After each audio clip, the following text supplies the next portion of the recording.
Hello friends, welcome back to the channel. If it's your first time here, thank you for joining. I am Janelle, and to my new subscribers, welcome. Where are you viewing from today? Go ahead and comment with your flag emoji down below.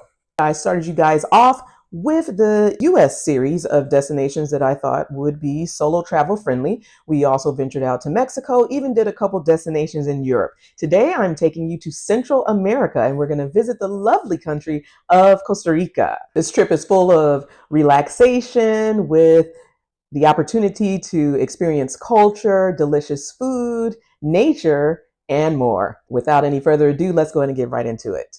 Costa Rica has two airports. The main one that travelers are going to be flying into is SJO. This is known as the San Jose Santa Maria Airport, and is not to be confused with San Jose, California in the Silicon Valley. SJO is the airport code. The other airport is LIR if you're going to be visiting the Caribbean coastline, and that's Liberia. SJO Airport is modern. It is small when you compare it to other airports around the world. It has 20 gates. That means it's going to be easy for you to navigate. There are signs in Spanish and English. It's also easy for you to communicate with the employees. They are bilingual. You won't have many problems there. The airport is equipped for those with disabilities. They have ramps, there's elevators, escalators, and there are handicapped restrooms for those who are going to need mobility assistance. A question always comes up: how early should you arrive when you are going to the airport to travel internationally? It depends really on what time of day your flight is, the airport you're flying out from, if you're checking bags or not. I am just going to recommend 3 hours. If this is your first time going to a destination, you just want to be sure. You never know what situations might come up in the airport, and it's best to be there ahead of time. Now, me, I'm always cutting it close, y'all, but I'm an experienced traveler. When you get to that point, it's just up to you. Like, I'm so last minute. The morning of, I'm actually packing, you guys. You want to arrive to the airport at least 3 hours early. That way you can get through customs. With TSA pre-check, if you are an infrequent traveler, I'm not going to see the benefit of you getting this option, honestly. I don't have it myself. I don't even have global entry. If you are a frequent traveler, maybe for business, and you are traveling frequently within the US, then go ahead and get it. Same for global entry.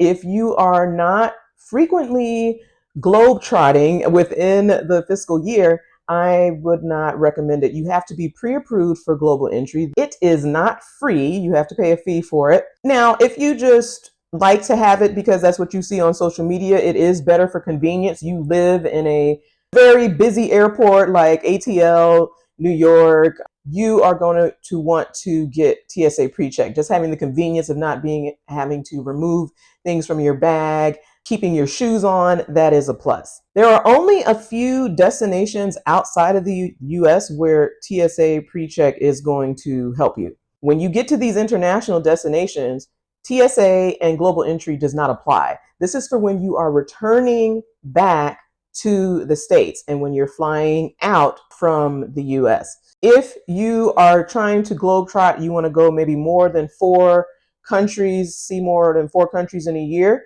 you can apply for global entry. Why? Because when you are coming back to your home country, the US, you are going to be able to have your own special line and you're going to go through customs like a breeze. But there is another way for you to do that without having global entry, and it's called mobile passport control. It used to be the mobile passport app, but now CBP, the Customs Border Protection, they are running the mobile passport control, MPC app. Look it up and download it. You want to have it downloaded before you are in flight. And you can download it for free. You get it in the Apple Store, Google Play. This is for US citizens, also Canadian visitors with the B1, B2. I'm sure you know what that means. I'm just reading out the key points here. You do not need a background check for this. There's no pre-approval. Once your plane is landing, I would turn on my phone, pull up the MPC app, and enter my personal information. They're going to ask you to take a photo. And then what this app does, it has all of that information, and it is going to encrypt the data and it's sent to customs. Depending on your airport, there are MPC lines. You get in that line. I've been in that line before, y'all, next to diplomats, all right? Next to people who were with me on the plane. Like, it's amazing. Even with people who were in global entry. So if you are going into an airport that has the MPC line, it's even better. But if not, it's still good to have. There are 33 US international airports that are using MPC app, and there are 4 cruise ports that use it as well. MPC saves time and paper. Once the data has been received from customs and it's your turn, you walk up to them as normal. They still are going to ask you questions. That's just what customs does back home. Answer those questions, have your little conversation, and you're off. Welcome to the US. Like, it's very simple. I recommend this to a lot of people. With global entry, there's a fee. Yeah, the fee may be minimal to some, but again, if you're not traveling frequently, you're not leaving the country often, why? Why? Also, leaving the country to go to different destinations, if you see that the TSA line is longer than others, why would you stay in it? Just because you think it's a flex to have TSA pre-check? I don't understand this, guys. We have to use common sense and go to the security line that is going to get us to our gates quickly, okay? I've seen some airports that I try to avoid. ATL, I can't. I cannot deal with that airport, you guys. But I've seen some videos where the TSA lines are crazy, ridiculously long. And I'm like, I would step out of there and just go to the normal security. But I mean, I know you've applied for it. You paid your money. You can also get it through your credit card too. And it is good to have. I'm not saying don't use it, because you can also use Clear. At MCO Orlando Airport, they have MCO Reserve, which is a great service. There are other ways that you can work around having to wait in these long lines. That's all I'm saying. Travel State Gov has their country advisories. Costa Rica is currently at a level 2. I myself, I don't pay attention to these. I mentioned before, I gave you guys the safety travel index for women who are trying to travel solo around the globe. I will use that. The Travel State Gov site does not update their destinations as frequently as they should. So you will see something that says a level 3 or a level 4. I've gone to destinations that have level 3 or 4 with no problem, because they never updated them. Okay, this could have had a timestamp from last year of when not to go. I'm going to be talking about Colombia very soon for you guys. Due to recent events, I'm not laughing because I know there's some passport bros that follow me, and I'm going to give y'all the hookup as well. We are all inclusive of this community. Sorry to those who had those unfortunate situations. When I went to Colombia, I think it was level 3. I went, like, you have to have your street senses about you, as if you were going to some places that have dangerous areas in them too in the US. I'm not relying on Travel State Gov. But if you want to, you can pull it up. They list all of the countries and then they will give their number. If it is a level 2, that means, proceed with caution. Level 3, 4, they're probably going to say don't go. And level 1 is operate as normal. And if you look at those countries, a lot of black and brown countries are the 3 and 4. That's my problem with it. I wish they would update it more so it would be accurate. I'm going to be reviewing some countries in Africa that I went to. They were level 3, level 4. It's like, why do they do this? I don't understand the requirements for a country to be level 1, but this is America. Anyways, in Costa Rica, you're going to be using the Costa Rican colones. I would advise you to exchange only a little bit of your money if you absolutely have to at the airport, at the San Jose airport. And here's why. These airports know that travelers are flying in without the local currency. So they have their exchange rates marked up very high. It's unfavorable to the traveler. So I would recommend you just taking out a small amount, maybe $20, $30, whatever suits you, and exchange that at the airport. Get to the city center and then, or, to wherever you're going, and then exchange the rest of your money to colones. That's what I usually do. It's just a very small amount at the airport. Which coast is better? Costa Rica is located on the Pacific coast and the Caribbean coast. So travelers are always trying to decide where to explore. The first time I went, I explored most of the Pacific side. I started out in San Jose, the capital of the country, and I went northwest to La Fortuna. That's what we're talking about today. I also went back down to San Jose, and I went down the coastline to Manuel Antonio because I wanted to see the beach. I did all of this in one trip, so yes, it was a lot of moving around. I did it by bus, public transportation. Some travelers may think that's a lot of moving around, especially for your first time visiting. I, don't know when I'm going to visit a country again, so I like to see as much of it as I can. This was during the pandemic.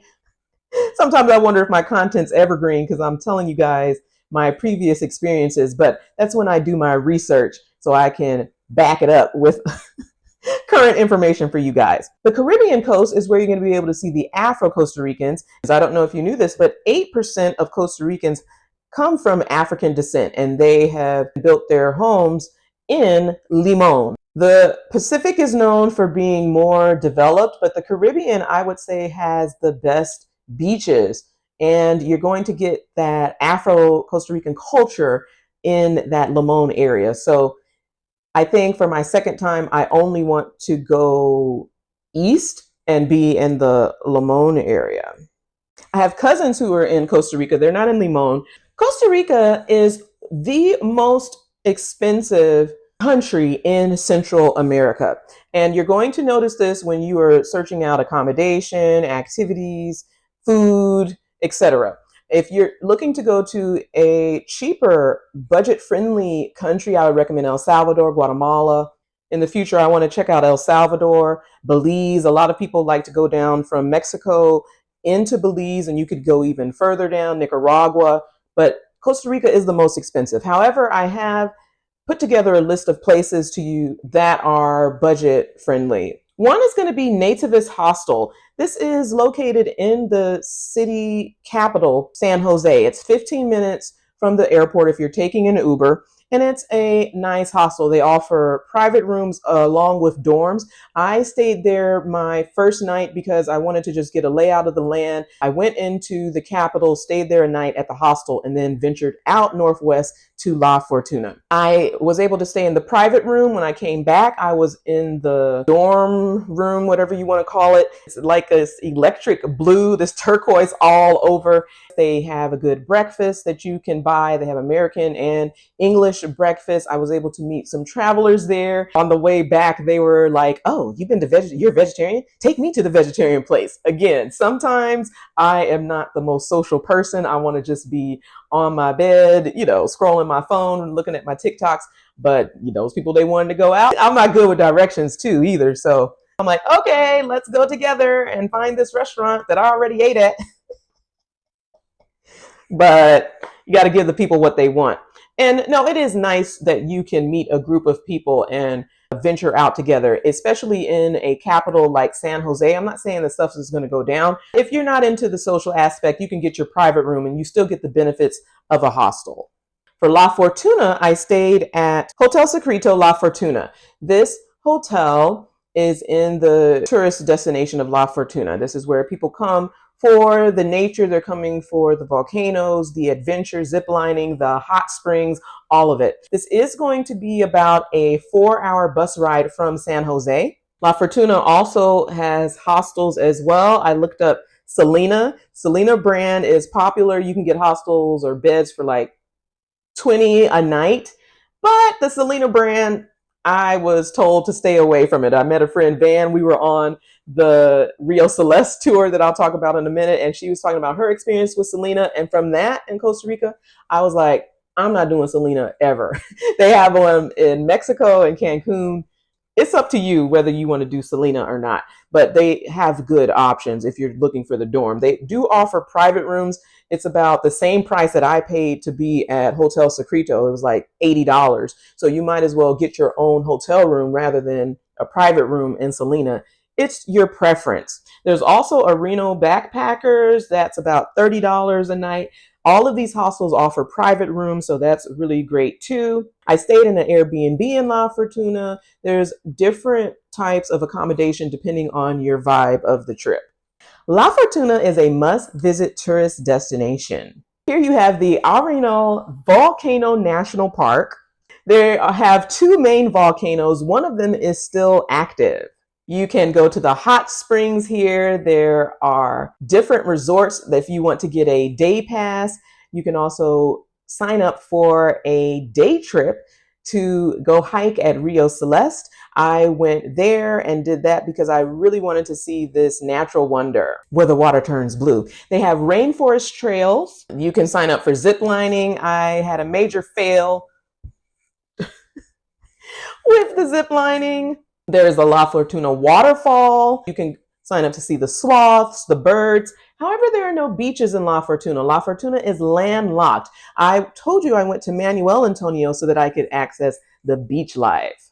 Tenorio National Park in Costa Rica. It's known for its stunning blue waterfall, and it's known for that vibrant turquoise color that the river has. You can even see where the river meets and it turns into that blue. It is spectacular. Let me just give you a few tips for the hike and waterfall experience. The weather in Costa Rica can be unpredictable. It rained most of my entire hike. So, well, not most of it, but a good percentage of it. So you can imagine if you were on a hike for 4 hours in the rain. So you need to be aware of that. It is Costa Rica, so it's more of like a tropical rain, but at points of the hike, I was getting drenched. I had an umbrella. I was the only person with an umbrella. And you probably want to bring like a poncho or a raincoat because of this rain. You are in the forest there. You want to wear comfortable, sturdy hiking shoes. It's going to be muddy, and wear clothes that are lightweight, moisture wicking. You are in a tropical climate. Please remember to have sunscreen and repellent in these areas. I went on a few hikes, and thankfully I had the repellent, to keep my skin free from mosquitoes, because I got bit up bad in Puerto Rico. I missed it there.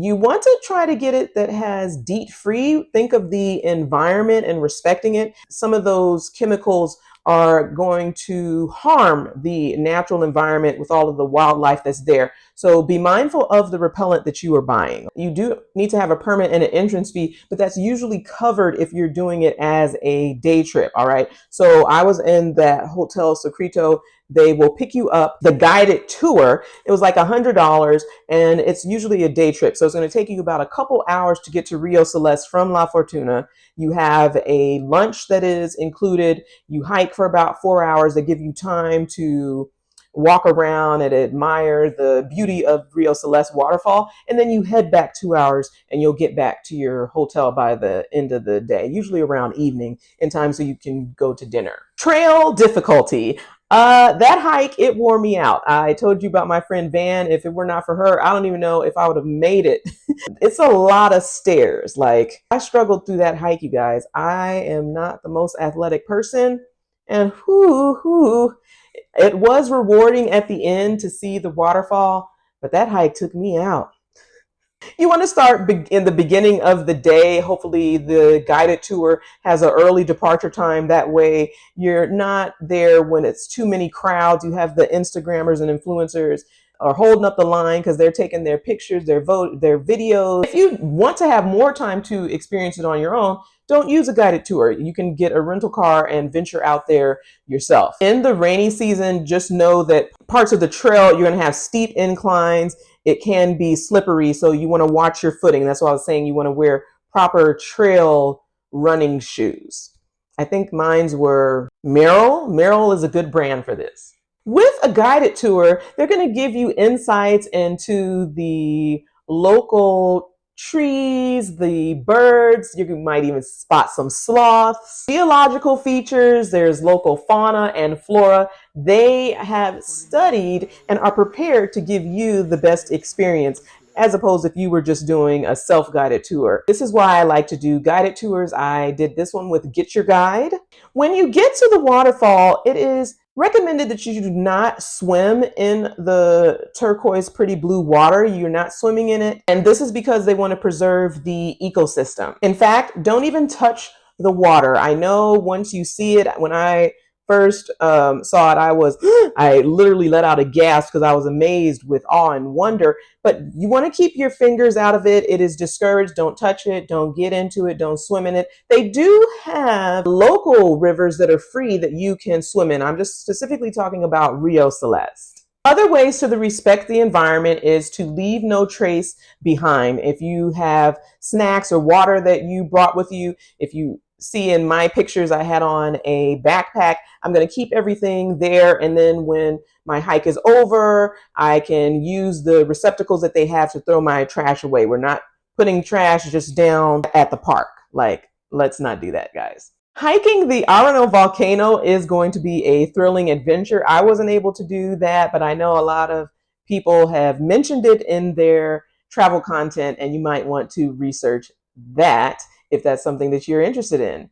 Zip lining is also going to be a thrill. I was suited and booted up, ready to go. I had all the gear on, and I said, you know what? This is not the day for me to do it. So I kindly asked them to remove all of the gear off of me. They were like, are you sure? Are you sure? I was like, yes. I don't know what went on in my mind on that morning, but I was like, I'm not about to fall into this jungle and not be able to get to Manuel Antonio. I completely chickened out. I don't like being held or suspended high up in the air. The guy was like, I'll go with you. I was like, no, I'm good. Take me down. I'm finished. And then I went on to the hot springs. Those of you who want to zip line, feel free, enjoy. It is beautiful views from up top. And don't be a scaredy cat like me, right? I am going to recommend the hot springs. There's various hot springs that you can go to depending on your budget. You see all of the water. It was so relaxing to just sit and bathe after a day of hiking for hours and hours, going up and down those stairs at Tenorio. Tabacon Hot Springs is very beautiful, the resort, and you can get a day pass package. It might include food and drinks. That's a popular spot to go to. I think the name of the one I went to was Baldy Hot Springs. They had a lot of activities there. With the hot springs, you want to, depending on the time that you go, it might be full. This one was more family friendly kind of vibe. If you want a more private, luxurious experience, you can go to Tabacon. There are also free natural hot springs too. And there you're going to be with the locals, those who are wanting to or travel on a budget, and you can still get that experience. It's very relaxing. I told you I got to La Fortuna from San Jose by taking the public transportation, and you're going to need to go to the Alajuela bus station. You can tell your Uber driver to take you to Alajuela, not San Jose. These are different locations, and Alajuela is the one that's going to be able to take you to La Fortuna. So make sure that you are at the correct bus station. When you're at the station, try to get there as early as possible so you can get a direct ticket. If you don't have the direct ticket, you're going to end up stopping in Ciudad Quesada. That's okay too, but it is going to take you a bit longer to get there. It's about 4 hours if there is no traffic. With traffic, it could stretch out to 5-6 hours, and some of you might not be comfortable being on that bus for all of that time. So try to get there, the earlier the better, and see if you can get a direct ticket. They offer shuttles. There's one that people use for Guatemala, Guatago shuttles. At the range is like $70 to $150 one way. So that can be kind of pricey, kind of heft. The best way might be a rental car. That way you are in control. You don't have to rely on buses and shuttles, and you're probably going to get there faster. Or getting to La Fortuna would be public bus, a shuttle, or rental car. In La Fortuna, I did a lot of walking. Because of the rain, I didn't see as many people on bikes, but I'm sure they were there. It is a widely known tourist destination. You can get a personal driver. There are motorbikes, and of course the public buses. Again, if you have a working knowledge of Espanol, this would be best for you. But if not, that's okay too. The food in Costa Rica is great. I ate a lot of gallo pinto. In La Fortuna, I ate at Organico Fortuna. They have organic and vegetarian delights. Here's a picture of a nice vegan burger that I had with fries on the side. I ate there a couple of times. I liked the restaurant. It was beautiful vibes. Because it is a tourist-friendly destination, you're going to be able to see a lot of restaurants that aren't local. I do want you to recommend trying out the local sodas too. I'll talk about those in a minute. Look on Happy Cow and look at the non-local restaurants. I also ate at an Indian restaurant. They have India Curry House, and they also have Sunny's. I believe I ate at Sunny's, and I ate my favorite dish, chana, with some rice. And let's talk about the sodas. Sodas are like these small local eateries throughout Costa Rica. You are going to be able to spot them by their name. I ate at Soda Maricela, Soda Viquez. There's so many different ones that they say that are the best. They're usually mom and pop owned, have natural refrescos. And this is where a lot of locals and budget travelers are going to be. I ate a lot of gallo pinto there. Speaking of gallo pinto, this is a Costa Rican dish, and the name literally means spotted rooster. If you look at the dish, it is made up of seasoned rice with black beans, which give it that speckled, they call the spotted rooster, and it's seasoned with salsa Lozano. I have not been able to find salsa Lozano outside of Costa Rica, you guys. A substitute could be W sauce. I know that Kroger does offer vegan W sauce, but still, even if you use your seasonings, there's nothing quite like that salsa Lozano. When people go there, I would like them to bring me a bottle of salsa Lozano back from Costa Rica. And it's served with eggs. You can get it with cheese on the side if you like it. They have vegetables, plantain chips, and it's a delicious meal. The sodas offer soups as well. You can just ask them for the plato del dia. Also tell them that you are a vegetarian. That way they know from the jump that you don't want any meat. You can also say maybe you don't want any pescado, no fish, and they can still serve you. You probably saw the casado dish that I had from the guided tour. I had the meatless casado. Costa Ricans are called ticos ticas. I went out with a local. We ate, I can't remember the place, you guys. It was in La Fortuna, and the food was really good. He had his meat dish. I had my pasta. And he was like, why don't you eat meat? I don't understand. So I was trying to explain that to him. Back in San Jose, I'll do a separate video on that. This is where a lot of vegan spots are going to be. If you will go to the capital, you're always going to get the best food. You have to check out the sodas if you're in Costa Rica.